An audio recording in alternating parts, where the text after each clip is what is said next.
subax wanaagsan dhageystayaal ku soo dhawaada qodobada wararka kulmee saaka kuwooda ugu dooroon waxaa ka mid ah ganacsatay waxgarad ka soo jeeda deegaanada maamulka koonfur galbeed oo maleeshiya hubaysan ay ku xiratay magaalada Gaalkacyo ee gobolka Mudug ciidamada dawladda iyo xubno ka tirsan maleeshiyaadka al-shabaab oo ku dagaalamay qaybo ka mid ah gobolka Hiiraan maleeshiya hubaysan oo nin ganacsada ku dilay deegaanka Afbarwaaqo ee gobolka Mudug ee dhanka maamulka Puntland guddiga qabanqaabada maalmaha xurriyadda oo ka hadlay sida loogu diyaar garoobay maalmaha xurriyadda madaxweynaha maamul goboleedka Galmudug Axmed Cabdi Kaari Qoorqoor oo gaaray magaalada Cadaado ee gobolka Mudug halkaasina kula hadlay dadweynaha ku dhaqan magaaladaasi maraadka dibaddana waxa ugu dooro Ukraine iyo sidoo kale Ruushka oo maxaabiis isdhaafsaday saaxiib aabaha kula hadlaya wiilkaygiiyow hee ii soo tiri isbitaalada magaalada ku yaala Soomaali Suudaneys kow bes Allahu akbar war meeqa tabeelan laamiyada ku arkay aaba matayaad rabtaa mise tabeelle tayo allay leh haba u labayn Soomaali Suudaneys anidi kugu daray waa isbitaalka kaliya ku guuleystay 6 sano oo isku xiga isbitaalka ugu fiican Soomaaliya laga soo bilaabo 2019 ilaa iyo hadda Soomaali Suudaneys Hospital SSH waa subaxnimo talaadaha taariikhdana ay ku beegan tahay 10ka bisha 6aad 2025 warkaasi oo faahfaahsan saaki waxaa la diyaaray wariyaheena Cabdirashiid Ibraahim Cali waa maasantahay wariyaheena Farxaan Maxamed Xuseen subax wanaagsan dhageystayaal waxaad ku soo dhawaataan qodobadii aad maqasheen faahfaahintooda haddii aan ku bilaabno ganacsato iyo sidoo kale waxgarad ka soo jeeda ee deegaanada maamulka koonfur galbeed Soomaaliya ayaa la soo warinayaa in magaalada Gaalkacyo ay ku xirtay maleeshiya hubaysan wariyeena Farxaan Maxamed Xuseen ayaa warkan la diyaara magaalada Gaalkacyo ee gobolka Mudug gaar ahaan dhanka maamulka Puntland waxaa lagu xiray odayaal dhaqan iyo ganacsato ka soo jeeda deegaanada maamulka koonfur galbeed sawir laga soo qaaday odayaashaasi ayaa waxay muujinayeen iyaga oo gacmaha iyo lugaha ka xiran isla markaana lagu haysto mid ka mid ah xaafadaha ku yaala magaalada Gaalkacyo dadka deegaanka waxay sheegeen in odayaashaasi ganacsatada loo haysto dil hadda ka hor ka dhacay deegaanada maamulka koonfur galbeed isla markaana loo geystay nin ka soo jeeda deegaanada maamulka Puntland odayaashaasi ganacsatada waxaa gacanta ku dhigay oo goobahooda ganacsi ka watay guryahooda maleeshiya hubaysan oo dadka deegaanka ka soo jeeda mas'uuliyiinta maamulka Puntland gaar ahaan gobolka Mudug wali wax wara kama soo bixin oo ku aadan arintan hase yeeshee saacadii la soo dhaafay waxa baraha bulshada aad loogu hadlayay xariga loo geystay odayaasha dhaqan iyo ganacsatada ka soo jeeda deegaanada maamulka koonfur galbeed dhanka kale mas'uuliyiinta maamulka koonfur galbeed iyaga laftooda wax wara kama soo bixin oo ku aadan arintani lagu la kacay odayaasha dhaqanka deegaanada maamulka koonfur galbeed ka soo jeeda isla markaana ku sugan magaalada Gaalkacyo ee dhanka maamulka Puntland markan hadiinu eegno guddiga qabanqaabada maalmaha xurriyadda hadiinu eegno dhanka kale saaxiibada ee maleeshiya hubaysan ayaa nin ganacsada waxay ku dileen deegaanka lagu magacaabo Afbarwaaqo ee gobolka Mudug ee dhanka maamulka Puntland wariyeena Farxaan Maxamed Xuseen wararka ka imaanaya deegaanka Afbarwaaqo ee gobolka Mudug ayaa waxay sheegayaan in maleeshiya hubaysan ay halkaasi ku dileen mid ka mid ah ganacsada deegaanka si weyn loogu yaqaanay isla markaana la sheegay in maleeshiya hubaysan ay ku dileen bartamaha magaalada Afbarwaaqo maleeshiyaadkii dilka geysatay ayaa goobta iskaga baxsaday sida ay sheegeen dadka deegaanka ilaa iyo haatan lama yaqaan sababta loo dilay laakiin dadka qaar waxay sheegayaan in ninkaasi loo dilay aanooyin qabiil maleeshiya hubka sharci darrada iska wadatan ay ku badan tahay deegaankaasi maleeshiyaadkii dilka geysatay ayaa la sheegay inay ka baxeen deegaanka iyadoo wali wax waran ka soo bixin laamaha ammaanka gobolka Mudug gaar ahaan magaalada Afbarwaaqo ee gobolkaasi wararka qaar waxay sheegayaan in deegaankaasi muddooyinkii dambe ay ka taagnayd xiisad u dhaxaysa dadka deegaanka hase yeeshee lama yaqaan in xiisadaasi ay daba socoto dilka ninkani ganacsadaha waxaana dadka deegaanka ay walaac ka muujiyeen dilka muddooyinkii dambe ku soo badanayay magaalooyinka gobolka Mudug gaar ahaan deegaanada dhanka Puntland kuwaasi oo aanooyin qabiil loo dilayay dadka deegaanka saraakiisha laamaha ammaanka ee deegaanka Afbarwaaqo ayaa sidoo kale waxay sheegeen inay ku raajoogaan maleeshiyada dilka geysatay ee ninka ganacsadaha ku dilay magaaladaasi inkastoo weli aysan ku guulaysan qabashada ninkaasi. dadka reer Afbarwaaqo ayaa maalin dhaweed waxay sameeyeen in markaasi nin dil geystay ay tiirka geeyeen isla markaana ay ku wareejiyeen ehelkii ninka laga dilay. waxaana dadka reer Afbarwaaqo lagu bogaadiyay sida ay ugu jawaabeen dilka xaqdarrada ahaa ee markaasi uu geystay mid ka mid ah dadka deegaanka. laakiin dilkaani ayaan la ogeyn sida uu ku dhacay iyo sababta keentay, waxaana magaalooyinkaasi gobolka Mudug ku batay dilka ku salaysan aanooyinka qabiil. markan haddiinu eegno guddiga qabanqaabada maalmaha xurriyadda ayaa waxay ka hadleen sida loogu diyaargaroobay. sidoo kaleeto fariin waxay u direen shacabka Soomaaliyeed. weligeena Sumaya Cali Xuseen ayaa warkala diyaara. guddiga qabanqaabada maalmaha xurriyadda oo kulan yeeshay ayaa ka hadlay diyaargarowga maalmaha xurriyadda. gudoomiyaha guddigaas Maxamed Xayir Maareeye oo ka hadlay diyaargarowga guddiga ayaa sheegay in dowladda ay si weyn ugu diyaargarowday munaasabadaha xurriyadda isagoo shacabka Soomaaliyeed u baaqay in ay dhankooda ugu diyaargaroobaan oo ayna ilaaliyaan munaasabadaha xurriyadda. guddigan oo xalay kulankooda ugu horeeyay yeeshay ayaa waxa ay si qoto dheer uga hadleen diyaargarowga maalmaha xurriyadda iyo in ay dowladda xooga saareyso sida ay u ilaalin lahayd amniga munaasabadahaas. wasiir Maareeye arrimahaas ka hadlay ayaa waxa uu yiri: bismillaahi raxmaani raxiim. halkan waxaan ka salaamayaa guud ahaan shacabka Soomaaliyeed meel kastoo ay joogaan, ugu hambalyeynayaa insha allahu tacaala munaasabadaha toddobaadka xorriyadda eena ku soo socda 26 Juun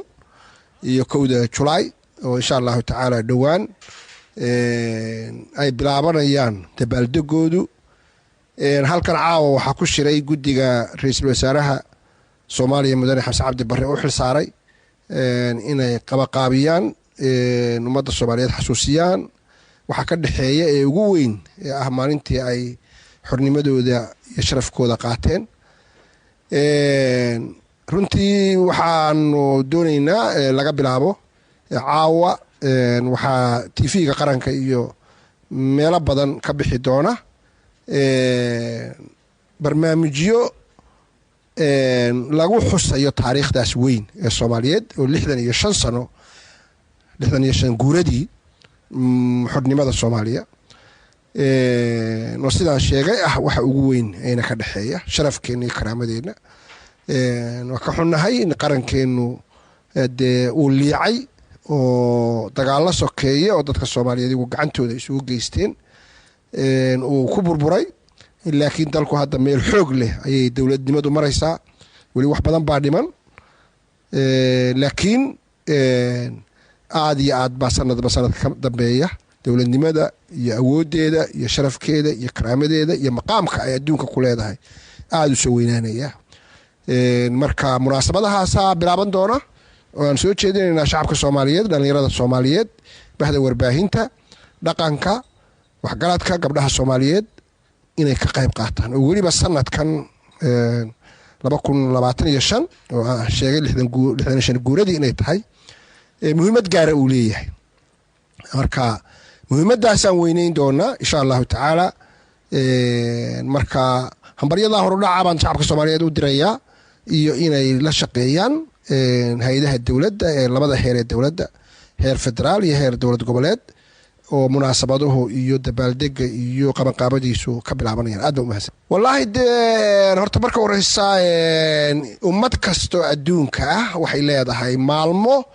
taariikhdeeda ku xusan, maalmo taariikhdeeda ku weyn. marka innaka labada maalmood ee taariikhdeena ugu weyn weeye. mar walba wax kasta oo awooda oo dowladdu ay shacabka Soomaaliyeed ku xusuusin karto taariikhdaas 65 sano ka hor iyo wixii ka horeeyay markii xorriyadda loo soo dagaalamayay dhacayay, in jiilaalka cusub la xusuusiyo, taariikhdooda la xusuusiyo, loo dabaaldego, la weyneeyo ayay mar walba waajiba. wax dowladdu leedahay maaha, waa wax shacabka Soomaaliyeed leeyahay. qof kasta oo Soomaaliya baa la rabaa inuu yiraahdo maxaan ku contribute garay karaa qurxinta maalmaha weyne qaranka Soomaaliyeed. maxaan ka ogahay oo aan inta aan ogeyn u sheegi karaa. marka dowladdu abaabulka un bay leedahay, laakiin shacabka oo dhan baa iska leh. qof kasta oo Soomaaliya iska leh weyneynteeda, qurxinteeda. marka ciidamada qalabka sidaa ka qayb qaadan doona, qaybaha bulshada ka qayb qaadan doona, madaxda qaranka ka qayb qaadan doonta, shacabka Soomaaliyeed baa ka qayb qaadan doona, maamul goboleedyada ka qayb qaadan doona. waa wax dadka Soomaaliyeed leeyahay wax dawladda u gaar ma aha marka la weynayn doonaa kulanka guddiga ayaa ku soo aadayay xilli maalmo kooban ay ka dhiman tahay munaasabadaha maalmaha xurriyadda.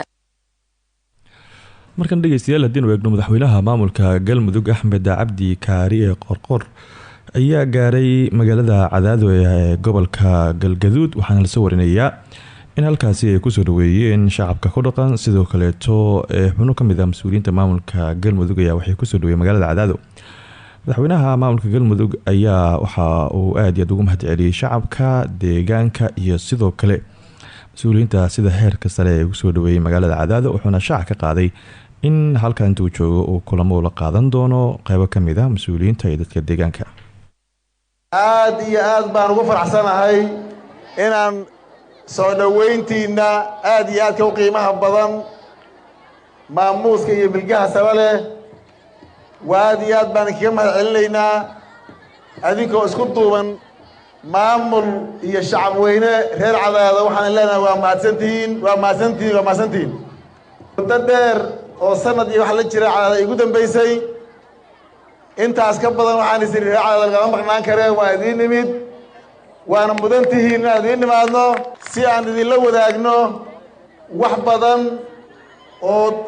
dalka iyo horumarkiisa iyo danihiisa reer galmudug ka mid ah waxaan idin leeyahay